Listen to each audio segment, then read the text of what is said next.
We'll go ahead and get started with session 2.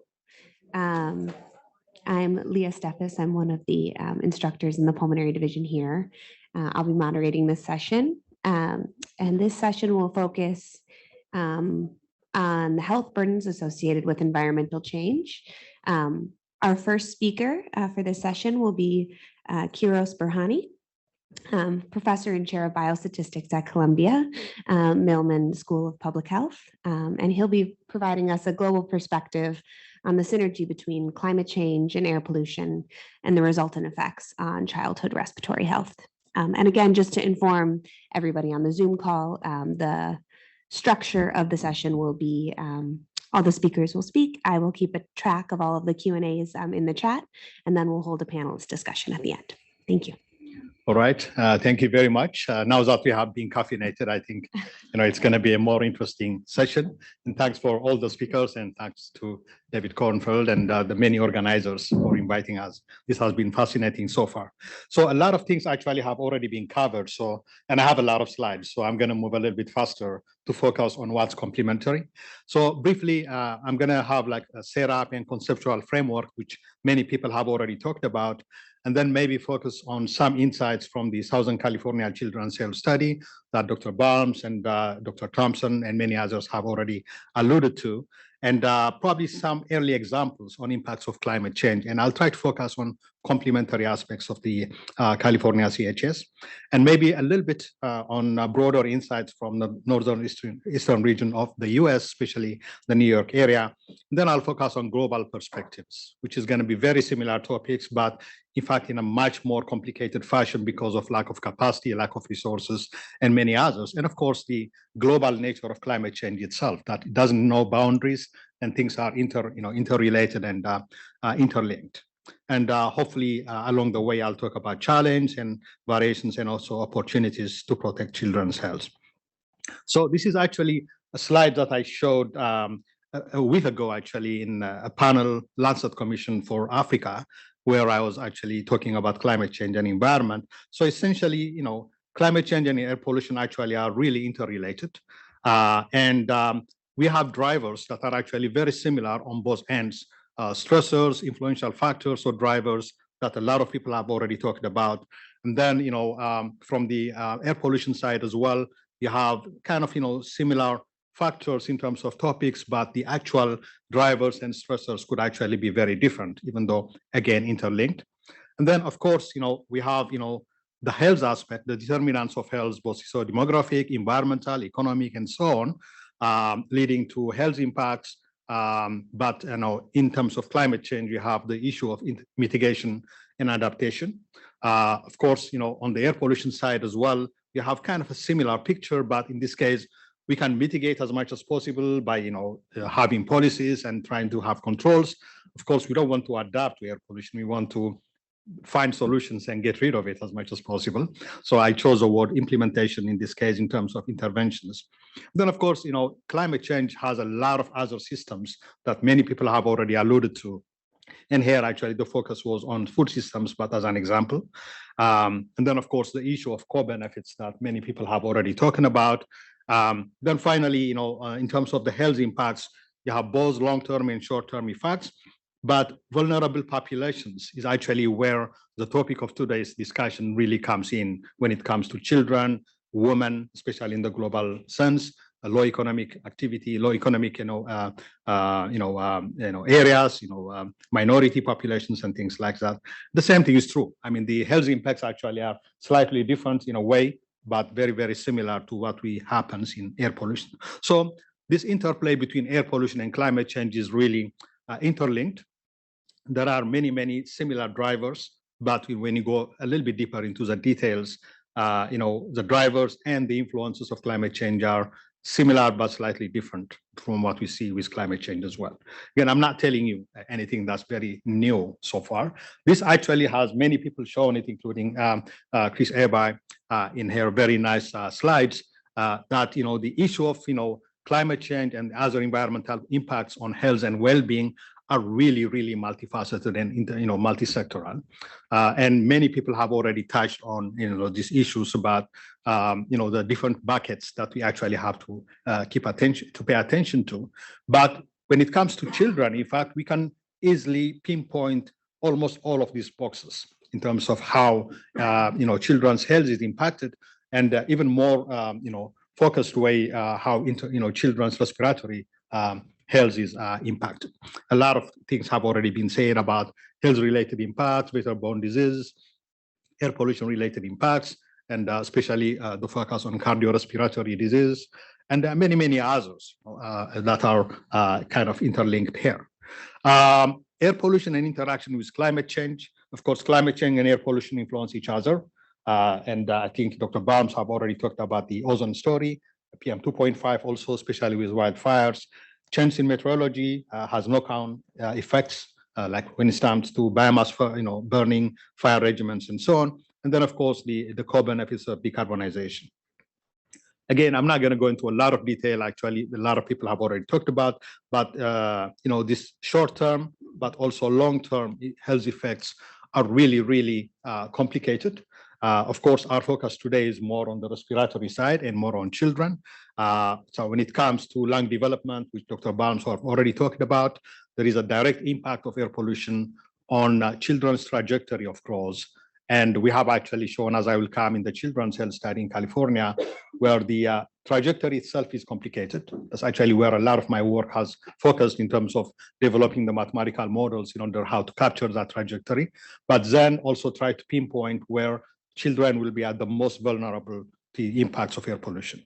Now, when it comes to climate change, especially with extreme heats, which have acute effect or acute elements, but then underlying that, you also have the air pollution aspect, that where if you live in highly polluted communities, then what does that synergy does to you in terms of the impact on children is actually very fascinating, but also very complicated. So again, the focus here is basically just shows that the health impacts of climate change are actually really, really huge, and also on air pollution, and also very much interlinked and multifaceted. Again, a lot of work in the children's health study in California focused on dealing with multiple health outcomes, not only looking at them one by one, which actually would give a little bit more to the story and to the complexities. And of course, of recent times, neurodegenerative disease, but also cognitive developments have played a big role, and air pollution has emerged as as a risk factor. But when it comes to heat stress and extreme heats, again, the mental health issues and the cognitive issues, all those actually come into play in a very synergistic manner, both in terms of spatially, but also temporally in terms of the time scale as well. Now, on the LMIC or the global setting, of course, again, a lot of people have already talked about the household air pollution issue, which is very, very prominent, especially in low and middle income countries. But when you add to that, a lot of climate change related, extreme events, then the issue becomes even more complicated. All right. Now, when it comes to climate change, not only necessarily in the LMIC setting, but also in the case of even urban settings in the U.S., how does climate change impact children's health or health in general? And again, many previous speakers have said this in many more a detailed format. But asthma, especially if we focus on asthma, the triggers will increase with climate change, and this could be in terms of complications arising in terms of mold, pollen, heat, and therefore there will be an immediate impact of climate change on children's health in our case. But if you add to that the air pollution issues as well, then the synergistic effects again come into play. So this is again, kind of rehashing what people have already said in much more detail and probably in much better, intricacies, well defined and explained. So in the next few slides, I'm going to show some, findings and insights from the Southern California Children's Health Study. Again, Dr. Barnes have already introduced some results. This was actually a landmark study that was started in 1993. by the California Air Resources Board. And the main objective was actually, especially, pollutants like ozone, which was supposed to be the main culprit. How does that impact children's respiratory health and lung development and as they grow up? So there was no study that was actually long running, especially on children. A lot of evidence on acute effects, but not much on chronic effect. It needs a lot of investment. And people all thought actually that ozone was going to be the one pollutant that will show the health impacts of air pollution on especially lung development and other respiratory symptoms. And of course, the CHS has grown into really a very, very big study, taking a life of its own with many cohorts recruited across a span of 20 years. And they, a lot of them actually have gone into so many directions. And a lot of evidence has already been, disseminated into the scientific community and has led to a lot of policy change, especially in California. Just, briefly, the idea was actually to distinguish between highly polluted areas, especially in the Los Angeles basin, and then going either up or lower from the Los Angeles basin to find low pollution communities. So the idea was, does living in high pollution community compromise your lung development and other, or does it increase respiratory symptoms as you grow up? And of course, within each community also, as Dr. Baum said, there are hundreds and hundreds of children that we were actually trying to see where in that community, whether it's clean or dirty, actually impacts your children's respiratory health, at least in the beginning. Lots of findings. I'm not going to go through them. And in fact, some slides have already been shown about the long-term exposure to high levels of pollution having significant impact on lung development, on other chronic respiratory symptoms, and also on asthma incidence and exacerbation. Some evidence that moving from dirty to clean community actually has a reversal effect and vice versa, traffic-related air pollution, and of course, a lot of environmental justice issues and many, many other findings that try to show the interplay between both the environmental factors, genetic factors, and also the synergistic effect of some. But what is actually not shown so far and is actually relevant to what we're talking about today in terms of climate change and what we can do about it is there was actually a series of papers that were published, in the last 4 or 5 years, because we have many cohorts and the air got cleaner over 20-year period of time. Then there were very, very important findings that, as the air got cleaner, there was actually improvement in children's respiratory health. And we tried to show that from the earlier cohorts to the latter cohorts. So what happens when the air got cleaner? So despite a lot of growth, economic growth, 38% in traffic increase, 66% in economic activity, 30% population growth, and port activities in about 160% scale. But despite all this, there was significant reduction in air pollution. So that actually, shows that things could be done, in a very useful way, even as there are many other directions that would take us, the wrong way. And what we showed was, in one paper in New England Journal of Medicine, that improved air quality showed lung development in children actually was better. And then this is a main finding, as you can see. On the left-hand side, you have the air pollution levels going down steadily in very significant proportions. And then cohort C, which was the earlier cohort where the air pollution levels were higher, and cohort E is the newest cohort where the air pollution levels were lower. And here you can see, as a measure, if you focus on the last 3 bars, less than 80% predicted, which is a clinical manifestation in terms of the percentage of population compromised in terms of their lung health. In fact, here you can show that as the air got cleaner, the percent of children that had less than 80% predicted actually got significantly lower. So this is actually one of the first good news in terms of how policies actually had an impact on children's health, respiratory health in this case. Same thing, another paper that we published in JAMA, focusing on bronchitic symptoms. And again, here the same thing. These are the pollutant trends, all of, as you can see. And in fact, I think ozone was the only one that was not showing a clear signal in terms of going down, but everything else was actually going down in all the communities, regardless of, and of course, we saw significant improvement in those communities that were actually much lower to begin with. But regardless, a decreasing trend in everything. And here actually it shows actually that bronchitic symptoms decreased with lower levels of nitrogen dioxide in this case, but same is true for the other pollutants as well. So this actually was the story about 3-4 years ago. But then, with climate change, impacts increasing, and maybe air pollution levels, going up, especially in ozone and other things, even though ozone was not the main pollutant for lung development compromise, as opposed to the other, tailpipe related pollutants. What if over time the gains in air quality are reversed and or compromised by impacts of climate change, right? So, this is a little bit dramatic in a way, but I think, what happens actually as climate change, extreme heat and other things go worse, are we really going back into the setting that we were, and what can we do about it? And in fact, in the children's health study, as I was thinking about this presentation, I was actually thinking of one paper that was published in 2006, led by a colleague, Nino Consley, and many others, including myself from the Children's Health Study. There was a wildfire in Southern California in 2003. And that was relatively rare occurrence at that time, actually.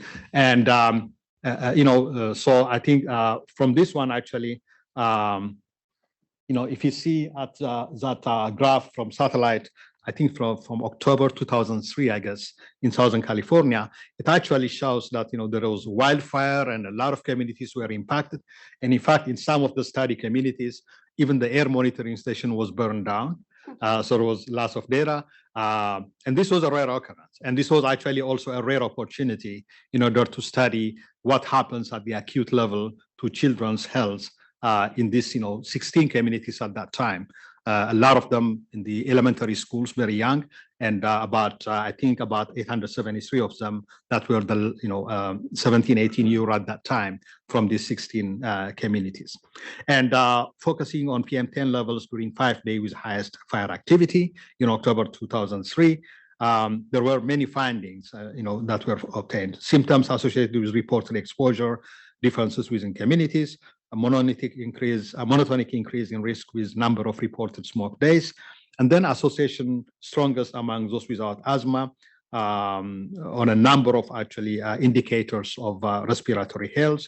And there was some indication in terms of those with asthma likely to have preventive action because they were wearing masks, they were staying indoors, so they were actually trying to stay away from the smoky days, but the healthy ones were just out and about, and there was actually, wheezing, sore throat, itchy, watery eyes, dry cough at night. So after that, actually, there have been years, as some of you shown from the previous speakers, the number of fires and the intensity of fires has actually increasing, right? So, what I showed as a dramatic aspect actually is not unthinkable if you think about it in terms of, the impact of climate change, especially as the number of extreme heat days actually increase. Right, so I'm going actually, I knew this already that to happen because I already have about 2 minutes. I'm not going to go a lot into the, broader findings from across the US. In fact, I think essentially what this was showed was actually in New York, where the complications in terms of allergy and asthma interplay and how it leads to hospitalization, the mechanism. I think much more sophisticated presentations have already been made in this aspect. I'm not going to spend a lot of time on it, but this was actually from my colleague Matt Perzanowski from Columbia, where he basically was trying to motivate how climate change could be related to children's health in some fashion. All right, so I have very little time left, but I just want to whet your appetite because we already talked about the global dimensions of climate change. But I'm going to take Africa as an example. In fact, in the last 10 years, we have been conducting a number of studies in Eastern Africa as part of the GeoHealth Hub network of NIH. the Global Environmental and Occupational Health Hub for Eastern Africa. We focused on air pollution, occupational safety and health, and climate change and health. On climate change, for now, we're actually focusing on occupational exposures, but of course, children and women are actually the most affected in this case as well. And then, of course, policy implications. And now we are actually taking that to be longitudinal study. And the studies are actually modeled after the children's health study in Southern California. So we are hoping actually to provide primary evidence on children's health. Of course, the issues in Africa, as in any LMIC setting, is actually very, very complicated. We expect, the issues to be even much more dramatic because the levels of air pollution are very high, but also the impacts of climate change because of many issues like capacity and others are also very complicated. In the beginning, I told you about this Lancet Commission that I'm a part of. In fact, the first conceptual framework was developed for that.